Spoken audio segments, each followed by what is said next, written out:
Hello there, hope you're all well, and a supposedly warm welcome back to At the Movies with Andrew, the series on Matt's Movies, Music and More, in which a person named Andrew talks about their experiences at the movies, and this time that Andrew is myself.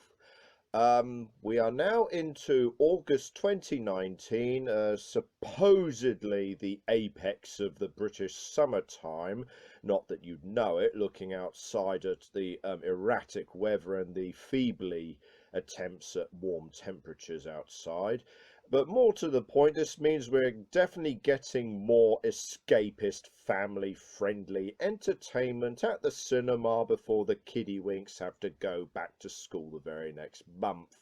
So, we've got about 6 movies to get through, which I intend to hopefully get through in a quick pace of time. And without any further ado, I'm sure some of you have been waiting for this long enough. Let us begin.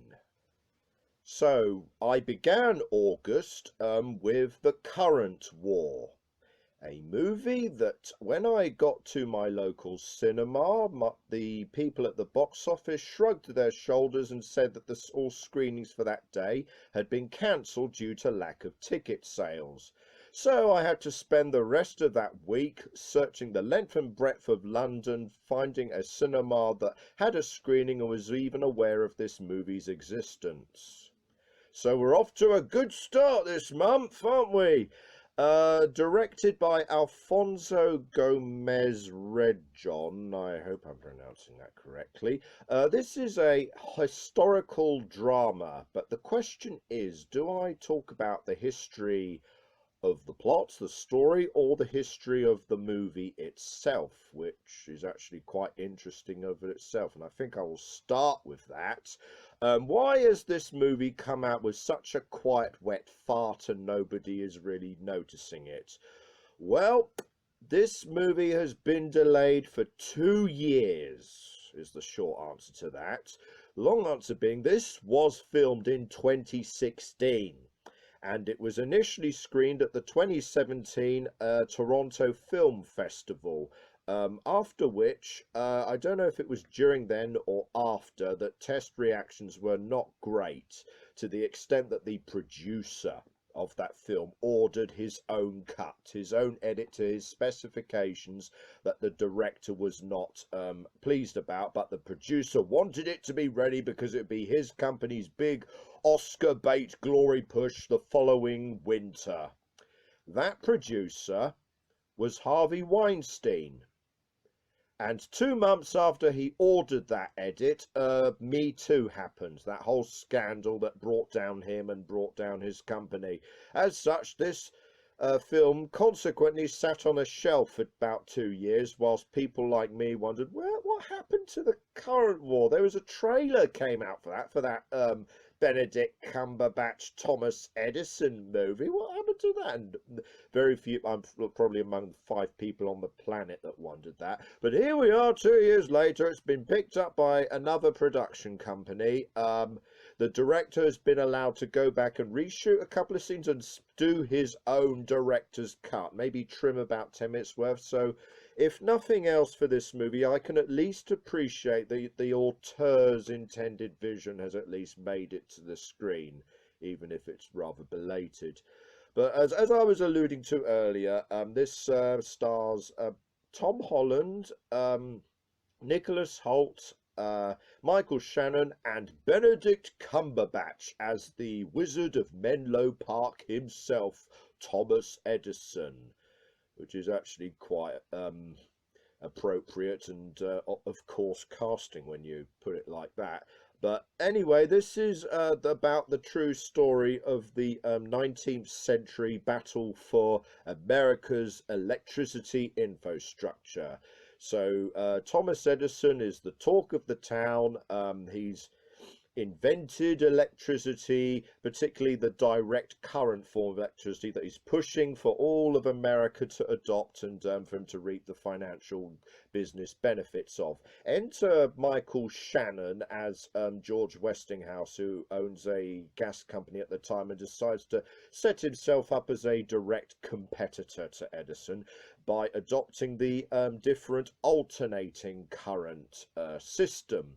So we get into a long drawn out argument and battle, business wise and philosophy wise, especially as it becomes apparent that alternating current is superior in the long term to direct current, because it will reach rural towns and doesn't require huge power grid bases that require a power station, and so it'll reach quicker and it's cheaper. And so Thomas Edison he can't back down from a position of pride and a position of finance on direct current. So he's pushing this force while saying to the press, have you heard this rumor that Westinghouse's system is lethal and kills people? So you should sue him and you should listen to me. So otherwise, alternating current this and direct current that, and competing for the superior system and the faults and the strengths of each system. And oh no, I'm boring the audience with these arguments, aren't I? Oh no, we're losing the interest of the audience. What could we do? We can do dynamic things with the camera, quick overhead shots like this that look very visually striking with power lines and electric cables. Ooh, Dutch angles. Ooh, whiz, whiz, whiz, whiz, transition shot. Whiz, whiz, whiz. Cut, cut, cut. Cut to this person at the World's Fair. Cut to this person at the World's Fair. Cut to this person at the World's Fair. Freeway transition shot. Woo! And next scene. So yeah, that's pretty much sums up what this movie is. Long, drawn-out moments of dialogue and people talking with the director gainfully trying to do stuff like that and add a bombastic score and tapping like a telegraph bass line, which does become very distracting sensory overload after a while.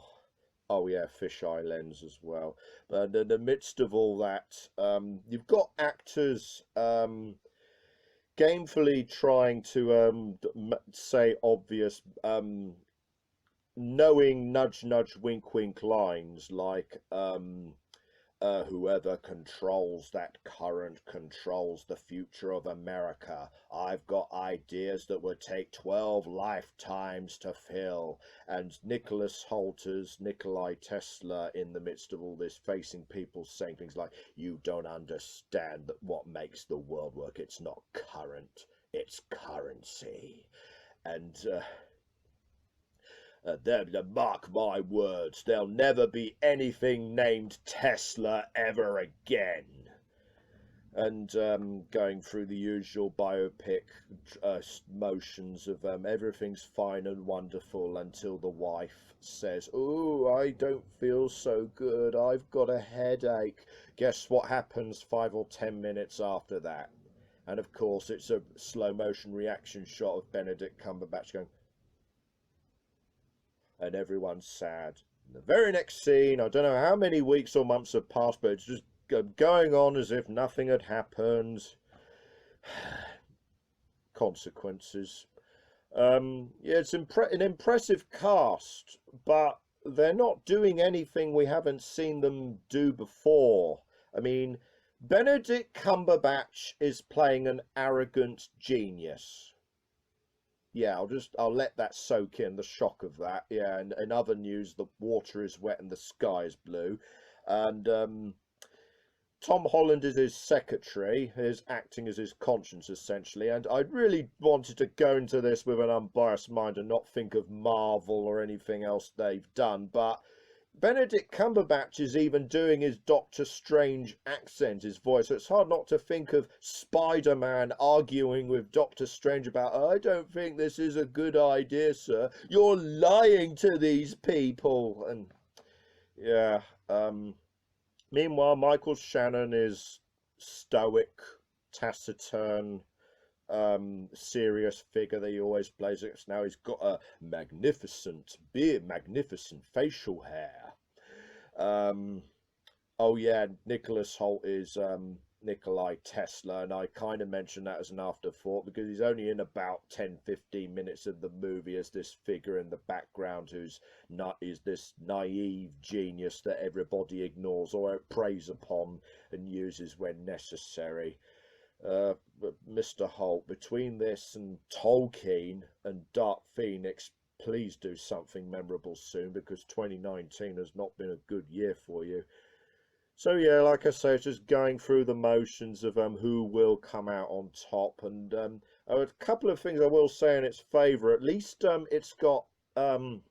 it's emphasising the differences between these men. That Michael Shannon is the more stoic man of reason, whilst everybody remembers Thomas Edison because he was a celebrity, he was a publicist. So technically, everyone remembers him in the history books, but it was Michael Shannon, spoiler, his character that wins. And he did get a nice line of dialogue about, if you want to be remembered, it's simple. Shoot a president. But if you prefer to leave what I call a legacy, you leave the world in a better place than you found it. Now, that sticks with me, at least. Those are words to live by. And it does have an interesting subplot about the invention of the electric chair. Somebody coming to Edison saying, I've got this new humane method of killing convicts. I want you to help me design it. And Edison's agonizing over this because he's vowed never to make anything that kills or harms people, but he needs the money, so what to do and how to do it in secret without people noticing. I'd say that's a great subplot, except that it goes away for like half an hour or so, and then it comes back. Oh yeah, I forgot about the electric chair. It takes forever to get to the point in that way, kind of like myself. So I'll try and hurry up quickly. In the end, the actors are trying to make their dialogue, their rudimentary nudge nudge wink wink, we are making history dialogue sound compelling, and the director, like I showed you, does do the occasional transition shot and close up that's trying to be artistically interesting. But in the end, this is another destined to be remembered, if at all, as another failed Weinstein Oscar bait movie. Just a flipping another one of those. I mean, case in point, anybody remember that Matthew McConaughey movie Gold? Lion? Tulip Fever? The Founder? Anyone? Yeah, thought so. Even if this had come out as intended early in 2017, people like those examples I've just cited would just eventually forget it. And hopefully you'll notice I've tried to avoid using obvious puns like this film didn't have a spark to it, or it didn't generate enough interest, or it lacked powerhouse performances. I like to think I'm better than that. So there. Next up, it's Disney live action remake time again. Woo! With The Lion King, directed by Jon Favreau. Do I really need to explain the plot of The Lion King? Go and read Hamlet, that's the inspiration. Or go and watch Black Panther, that's kind of similar. Are you good with that? Good. I will bore you to tears with a personal college story about The Lion King, though, because I saw the original back in 1994 when I was about 11 years old. But more to the point, during my final year on my college drama course, we had to pick a script to use, and we discovered a local primary school had written down the dialogue for The Lion King and done that as a school play. I don't think we've ever really seriously considered it, but boy, did we have a lot of fun that afternoon reciting the dialogue and remembering the movie and acting it out in our little studio. I was Mufasa. I mean, can you tell? Simba, I told you not to go to the graveyard. You have disobeyed me. Scar, why weren't you at the ceremony this morning? And particularly my death scene with the stampede and the guy playing Scar, Dusty, sinking his claws into my hands and going, "Long live the king." And we didn't have any scaffolding, so I just had to stand in the middle of the studio and pretend to fall and lie on the ground whilst the girl playing young Simba closed my eyes whilst she called out, "Dad, Dad, Dad, wake up. What's wrong?" Fun times. So about the movie, it looks nice. Actually, no, better than nice. It looks beautiful. It looks spectacular as a live action photorealistic version of this story. This is a mind-blowing technical achievement with state-of-the-art CGI. It really does look like a fairy tale trying to look like a nature documentary, at least aesthetically in an eye-catching, pleasing way. Not just with the visuals, but also Jon Favreau, who previously worked on the Jungle Book remake, does know with close-ups and shots. Knows how to frame the animals, the characters, and make them look dynamic or engaging or serious and dramatic. So props to him on that level at least. But everything. Also, the people, they voice actors they got for young Simba and Nala were charming at least, and Chiwetel Ejiofor playing Scar, he hasn't got the camp malevolence that we all loved about Jeremy Irons, but he's got his own sinister, dark, vicious, savage take, and I appreciated that was something different because everything else follows the Beauty and the Beast line of copycat of let's do the same because it's familiar and because everybody loved it. Any great moments or lines of dialogue that you like in this movie are recreated or copied from the 1994 original. So no real personality of its own. And often it will cut or amend things that cause the logic to or enjoyment to fall apart slightly. Did you like the song "Be Prepared"? You know, Scar's villainous song. Well, tough luck because he starts singing it for about 50 seconds and then they move on to the next scene. So no goose stepping, and I am sorry about that. Can you feel the love tonight? It's sung in broad daylight. I'll let you think about the logic of that for a second. And the majority of the voice actors they've got, I mean, James Earl Jones is doing James Earl Jones again. Donald Glover is fine as Simba, but I want to particularly point out Beyonce as Nala, Beyonce Knowles Carter. Some singers, some divas are just not cut out to be actors. At least on the strength of this, it was very flat, subtle, underdeveloped delivery. I'm not afraid of Scar. And Simba, you must come back to the Pride Lands and take your rightful place. I am getting a new album and a tour out of doing this movie, aren't I? Okay, let's do the song. Can you feel the love tonight? Yeah, that's done it.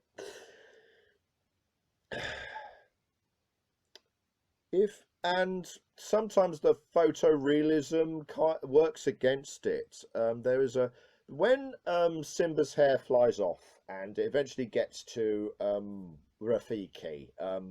They do it in a 5 minute long sequence of it goes in the river, then it goes in the hills, then the giraffe eats it, then the giraffe dies, and then the feather is it, then the hair is in the dung, and then the dung gets pushed, and then the wind carries it. 5 minutes of this hair and dung. Did we 5 to 10 minutes? 5 to 10? Did we really need 5 to 10 minutes of this? Also,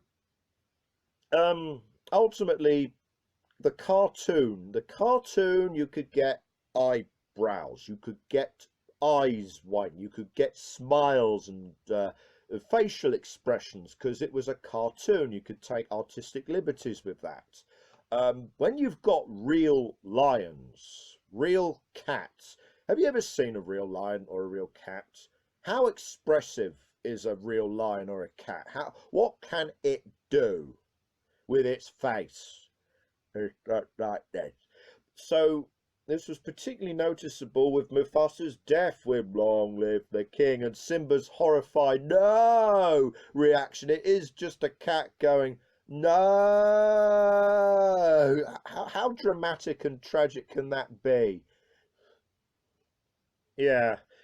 If you want, I'm kind of repeating what I said with the Dumbo review, but if you want to enjoy The Lion King, go and watch the original again. You'll get the most enjoyment out of that. You'll be fine for a while with this, but few years from now, I have to call it.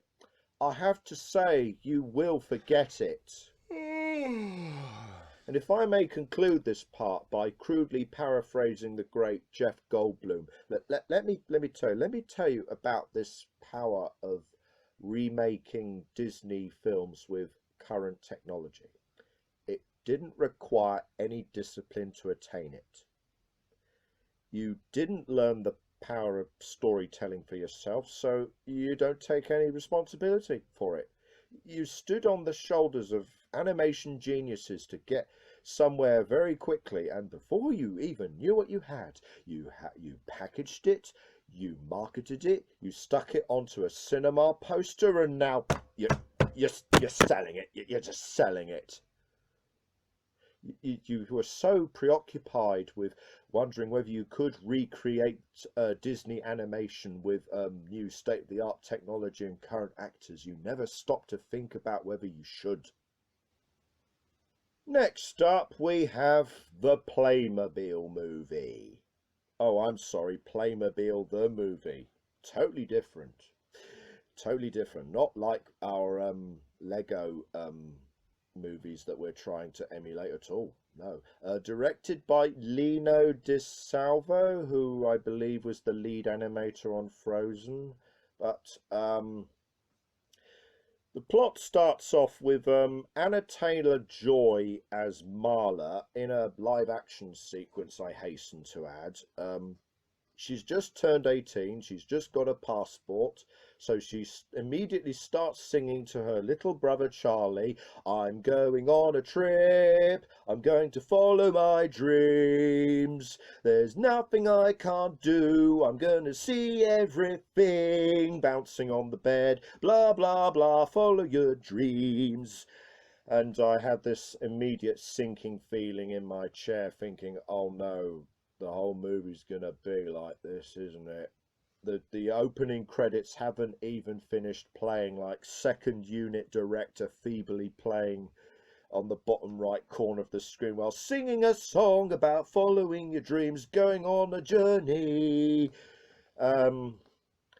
Barely 20 seconds after that song ends, Marla gets a knock at the door. It's suddenly dark outside and raining, and police officers are there saying, "Are you the children of Mr. and Mrs. So-and-so?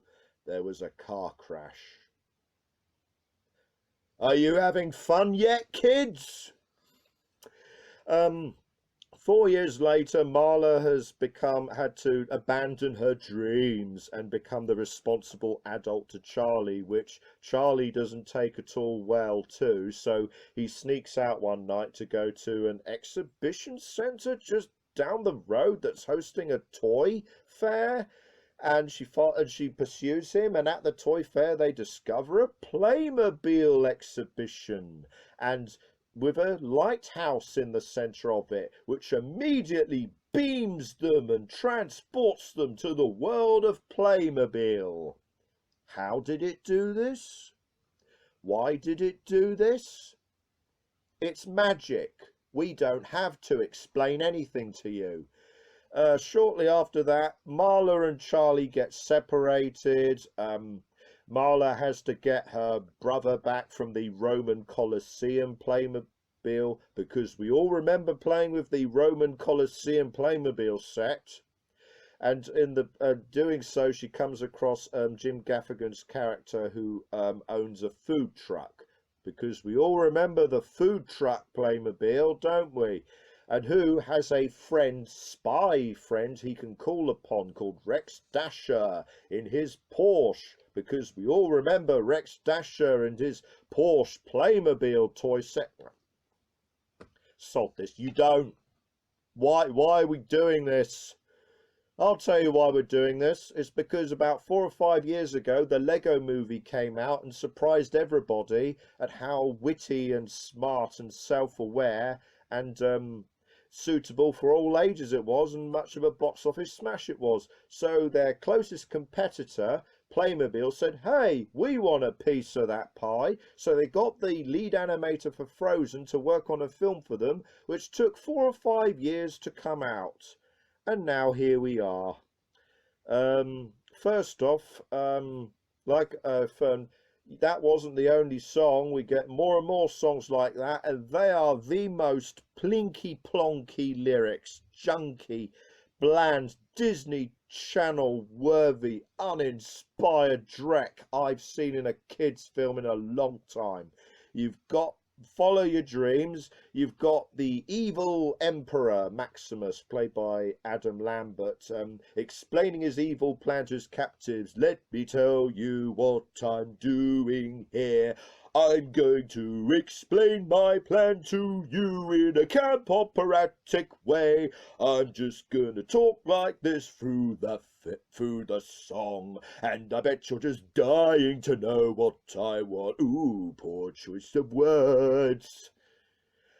And then later, when Marla is separated from her friends and all hope is lost, at the beginning of the third act, a fairy godmother, played by Megan Trainor, appears out of bloody nowhere, gives her the suit of armor she needs, the magic carpet she needs to get there, and sings a horribly auto-tuned song about you have to believe in yourself, you have to follow your heart, you have to know what you have to do. There is not one single memorable song in this, and this was over 90 minutes of this.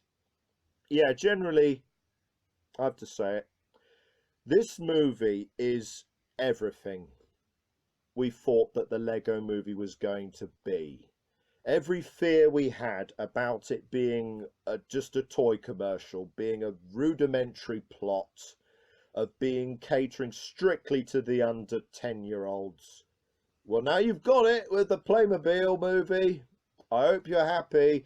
This will make you appreciate the Lego movies even more now. It is just going, like the Lego movie, it's just going from world to world to world to advance the plot. The supporting characters only serving to help you get from A to B. You've got Rex Dasher, played by Daniel Radcliffe, a James Bond-esque type figure, who's clearly, we want a Lego Batman figure. We want a character who can spin off into his own movie. And, well, at least Harry Potter is enjoying himself in this, playing this overconfident, vain James Bond caricature, so all power to him. But you've got that, you've got the live action moments, but they're just bookends rather than any surprise twist. There are no twists. There's no twists to this. There's no surprise to it. To not go into spoil specifics, but once they deal with the Colosseum, sister and brother reunited. There's about 5 minutes worth of, I have to go now. I'm going to miss you, supporting character I've only known for about a day. And they get back to the real world and, ooh, they wake up. Was it all a dream? But, oh, look, there's Rex Dasher's Porsche. It wasn't a dream. It's bland, empty environments. Oh, look, it's the Western world. Oh, look, it's the sci-fi world. I want to say that this will keep the under 10s quiet, but this is, the more I think back on this movie, the more I get angry at thinking this is for under 10s because under 10s are stupid and we can just sell this superficial, cheap cash grab that doesn't require them to think. Case in point, when they initially get to the Playmobil world, there is a quick joke about, oh, I've got stiff joints, oh, this is my hand, and my limbs, I can't move or can't run fast. That is ditched in the very next scene, and they never talk about it again because they want the characters to just move around.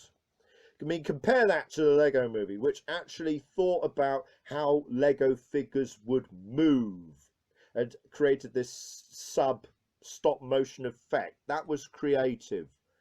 This is not.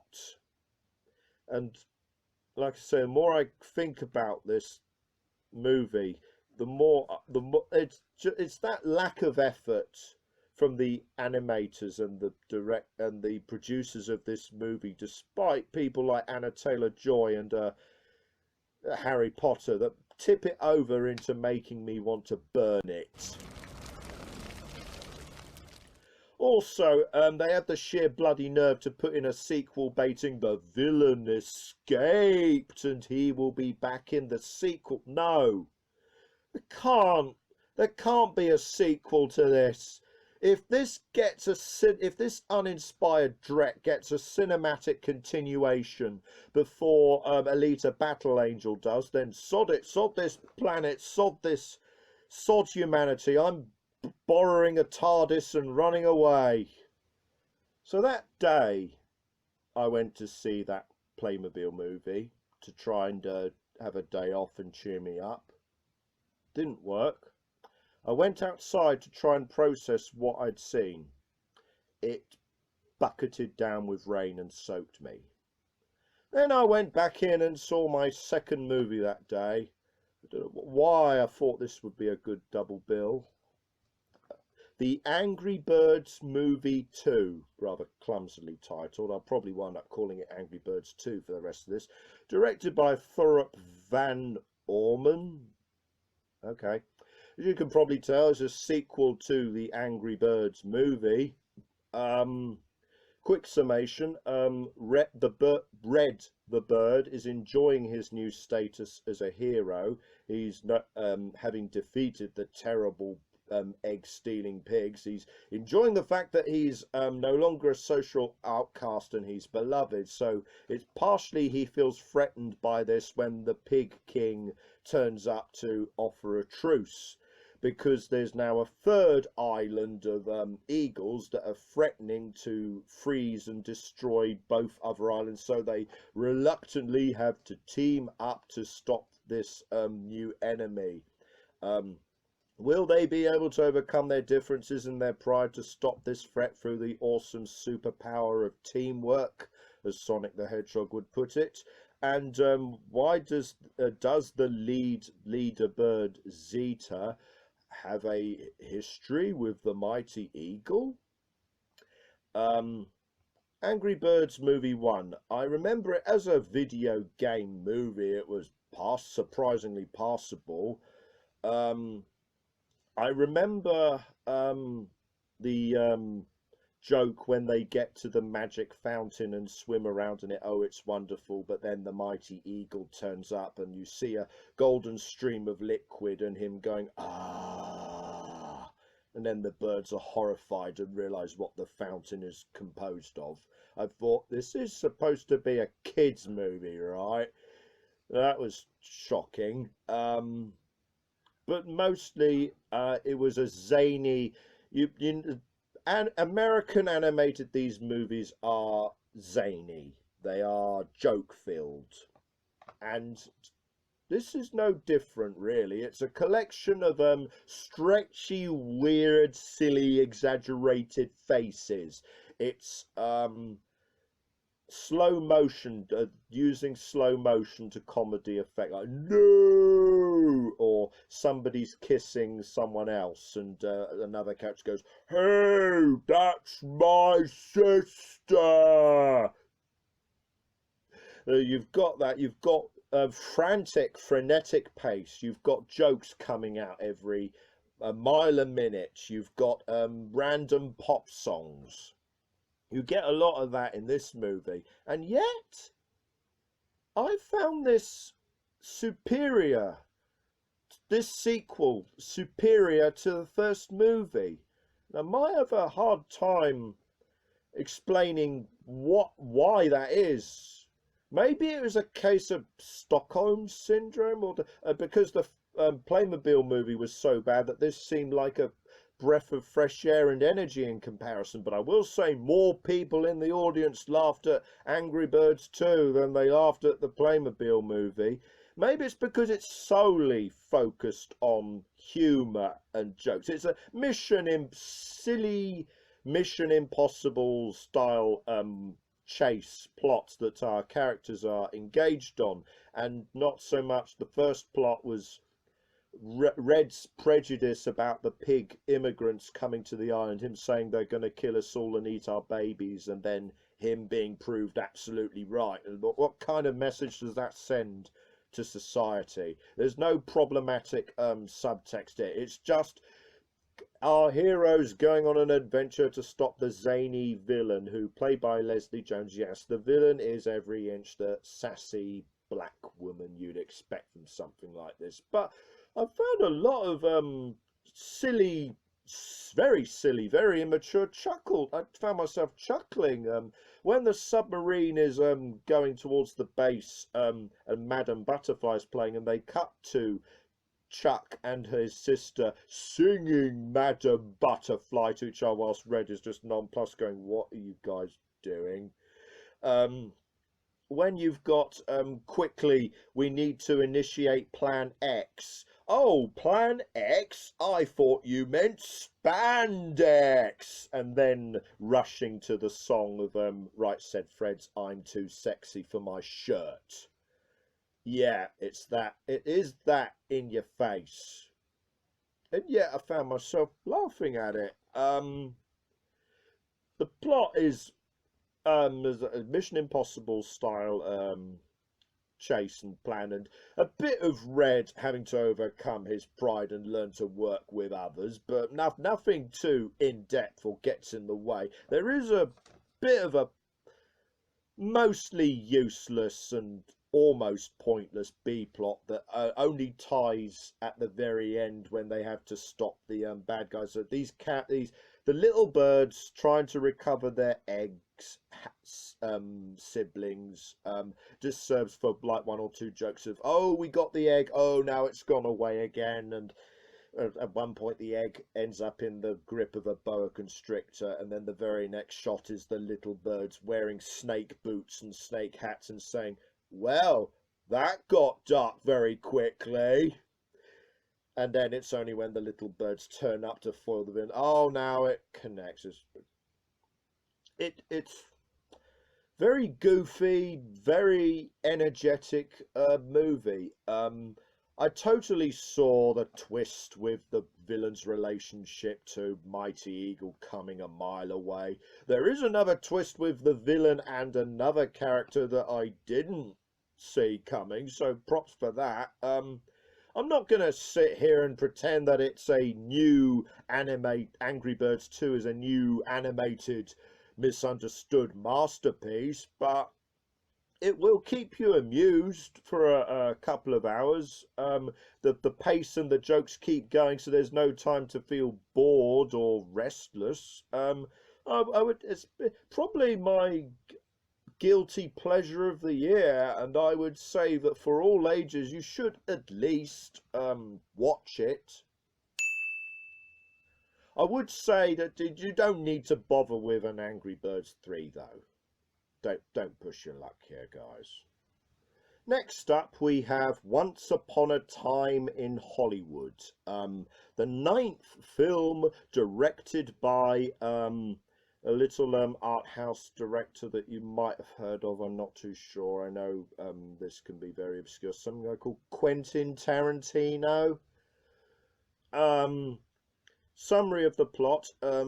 Leonardo DiCaprio is Rick Dalton, who used to be the star in this world of a popular TV series, Western TV series called Bounty Law, but he's getting on in age. He hasn't been in much recently, except to be the bit part or villain in other West End shows, which is Agent Marvin Schwartz, that's Schwartz, not Swartz, played by Al Pacino, saying they are making you look bad to make their new stars look charismatic and great, beating you up. So part of the story is following him going to be in another West End pilot show as the villain, and half feeling dejected and miserable that he's old, that his time is over, but part wanting to give everything to this new show and remember all his lines. I do have to say that there, when he goes into the trailer and rants and screams about you embarrassed yourself in front of that crew, you Rick Dalton talking in the mirror, you better remember your lines or I'm gonna blow your brains out. That did make me chuckle and feel uncomfortable because, hand on heart, that's me. That's me in between takes of doing this. Also, Brad Pitt is Cliff Booth, Rick Dalton's friend, bodyguard and chauffeur, because Rick got into a car accident some time ago, so he can't drive, so he has to depend on his old stunt double from Bounty Law to drive him places and be his friend.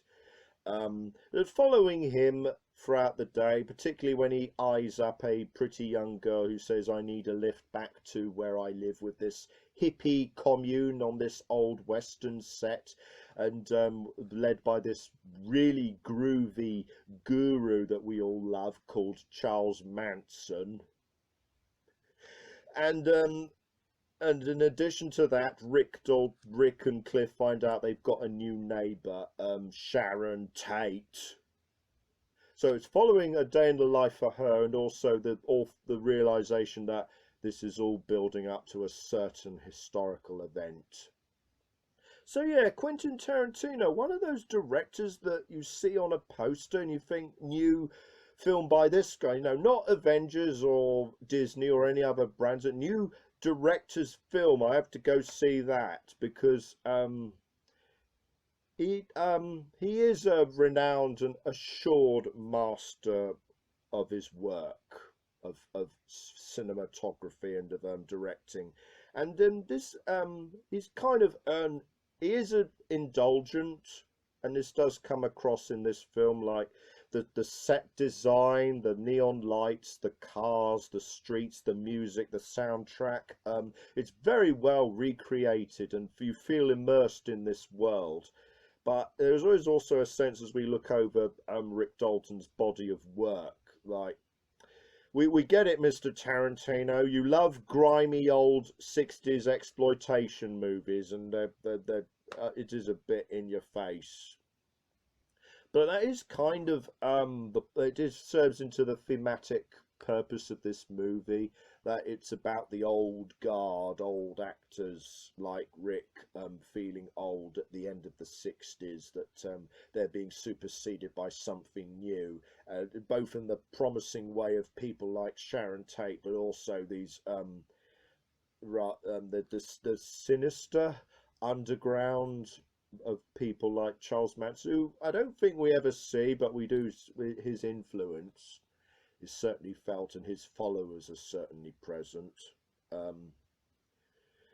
So it is nearly 3 hours long, and you do kind of feel it, but you're also carried by the superb chemistry between Leonardo DiCaprio and Brad Pitt. I enjoyed watching them spark off each other with the typical Tarantino sharp dialogue and cussing and reminiscing. So as Tarantino movies go, this is very much long scenes of people talking and getting to know their character to a such subtle degree. There was a scene between DiCaprio on the Western set talking to this precocious 8-year-old actress, and them actually kind of forming a bond out of what books or magazines they're reading. That was good. And all as a director, probably the best sequence for me overall in this movie is when Brad Pitt goes to the ranch where they used to shoot the old bounty law and westerns, and seeing that this surreal dark image of the hippies lining up the town and the saloons, the sinister undercurrent that only gets ramped up when Brad Pitt goes, "Oh, does old George still live here? Does he live in that hut over there? I want to go and talk to him." "You can't talk to him. He's sleeping." "Oh, well, I'll just go and wake him up then." "We really don't want you to do that." That was a real masterclass of tension and slow burn suspense. And for a minute, you do worry if Brad Pitt is going to come out of this alive. But while I'm thinking about it, when he finds George, played by Bruce Dern, I did think back momentarily to the Nebraska review I did with Matt, thinking, are we just going to use Bruce Dern as the our go-to figure for senile old men now? Like, what are you doing here? What are you, Cliff Booth? John Wilkes Booth? No, Cliff Booth. That was kind of funny, but yeah, generally this is I wouldn't put it on Jackie Brown levels of maturity, but this is a very dialogue heavy, considered slow burn for a Tarantino movie, with none of the exploitation movie footage, but not exploitative or stark or violent, which you would expect from Quentin Tarantino, until the last 15 minutes of the whole movie, which I will not go into. But that felt like a real jolt, which at the time in the cinema, I do remember laughing out loud at how over the top and bloody it is. But in context, in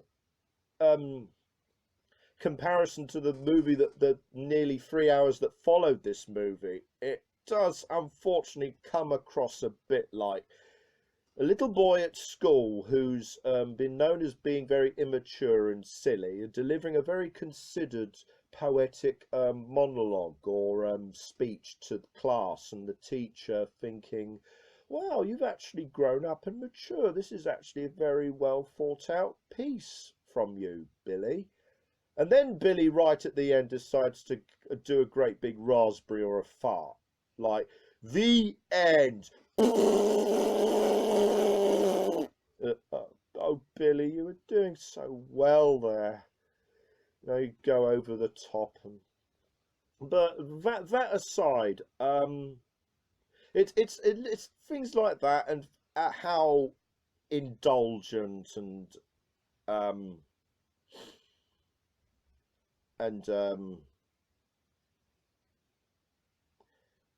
lingering on the period detail that Tarantino does in this movie, that I can't quite bring myself to put it to the absolute top level, but this is certainly the first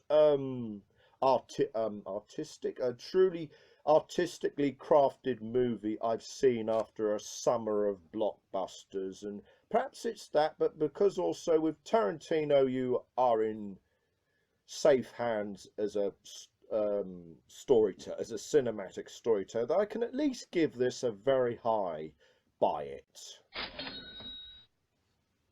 And finally, for August, we have Dora and the Lost City of Gold, directed by James Bobbin, who directed the most recent Muppet movies, to give you some context. Yes, if you couldn't tell from that title, this is a live action adaptation of Dora the Explorer, bringing children's favourite Dora the Explorer to the big screen. And as such, I was expecting to go into it like with the Playmobil movie and the Angry Birds 2, with a sense of irony of, oh, look at me watching kids' movies, but also what can you expect from a adaptation of a little girl cartoon character wandering around the cartoon jungle going, this is a bird, or the delicioso is Spanish for delicious. Can you say delicioso? Nursery school, toddlers, education. What can you do with that in a movie? Surprisingly, a great deal, actually. Helped largely by aging up Dora into a teenage girl and putting her on a Jumanji adventure with other kids, but also by making it almost a parody or a pastiche, because Dora, as a child, is going on adventures in her head with her cousin, going, can you say, turning to camera and saying, can you say delicioso? But in the real world, her parents are going, who are you talking to? Oh, never mind, she'll grow out of it. And her still being that bright and perky and energetic and spirited when she's a teenager in the jungle, swinging across ropes and hello crocodiles, hello poisonous spiders, which is what leads her parents to send her to high school to try and be normal, to blend in with normal kids, which she can't do. So she's very spirited and bubbly and still saying, wow, isn't this wonderful? Whilst all the other kids are going, oh, God, not this girl again. But, and here's the thing, here's all credit to the filmmakers and the actress, which I'll get on to. There is a line of dialogue about, yes, I know I'm weird, that I don't fit in, but I can't help being myself. She's not stupid, she's not naive, she's just being her bubbly self, which becomes infectious. It's tolerable, it's not irritating. I expected it to find it irritating, but it's not, and I think that's largely down to Isabel Moner as Dora. She gives this very...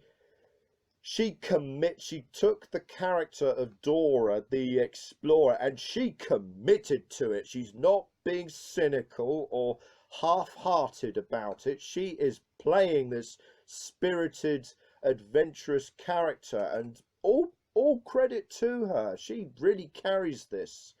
Yeah, like I say, it's very the style, the pace is very reminiscent of Jumanji Welcome to the Jungle, if you saw that, or even to a great extent that Alicia Vikander Tomb Raider movie. So think of that when you see this, but with very kid-friendly humour in it, shenanigans in it. You've got the cousin, you've got the cynical girl who's pointing out everything, but she eventually warms to Dora, and the nerdy fat kids. They go through the jungle, they come across all the dangers of the jungle, they come across very elaborate Incan booby traps.